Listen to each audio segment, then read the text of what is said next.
Приехала я из Мариуполя, добирались мы 2,5 дня.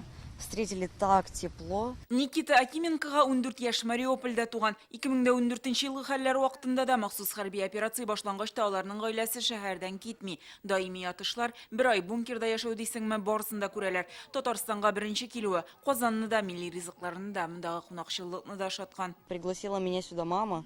Мне все понравилось. Живу я с мамой и отчимом. Барсы да ошады, хәзер безнең шәһәрдә тыныч, йортларны ремонтлыйлар, яңарталар, буйлар. Дома, перекрашивают новые, реставрируют. Назар Печентовский да Мариупольдан махсус хәрби операция башланганнан соң гаиләләре бер ел Белгородта яшәгән. Күптән түгел кабат үзләренә кайталар. Хәзер тормыш җайлаша бара. Татарстандагы ял истә калачак ди. Кремль буйлап йөрүне бик ошаткан. Если будет возможность еще сюда раз приехать, я обязательно приеду. Мөмкинлек булса тагын киләчәкмен. Яңа дуслар таптым. Күпме матур хисләр кичердек. Мариупольда кыен, кешеләр ач иде. Һаман атышлар булды. Хәзер хәрби хәрәкәтләр тына инде. Постоянно. Ну, слава богу, что уже боевые действия не так сильно продолжаются. Раифадагы укту тәрбия учреждениесе Донбасстан 27 баланы кунак итте. 14-тән 16 яшькәчә булган авыр язмышлы малайлар. Алар Россия һәм Татарстан тарихы белән таныша. Көн саен психологик тренинглар узалар, экскурсиягә чыгалар, Казанга Зия утравына барганнар. Запомнился аквапарк хорошо. Аквапарк бик ошадым, анда вакыт бик күңелле узды. 2 көн елгада yüздек. 2 дня по реке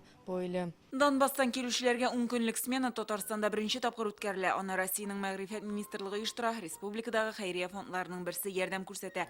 Яшүсмерләргә җәмгыятькә яраклашырга булышуны, безнең ил белән таныштыруны күздә тоталар. Проект необходимый. Дети, которые во взрослой жизни будут жить. Бу балалар Россия территориясендә яшәячәк, алар безнең законнарны, тарихны белергә тиеш. Монда уздырган һәр минут, һәр сәгать тәрбия чарасы. Минута – это мощное воспитательное воздействие. Балалар иртәгә илләренә китәчәк. Бүген Раифадагы күл ярында алар өчен кичкенә сабантуйда оештырдылар.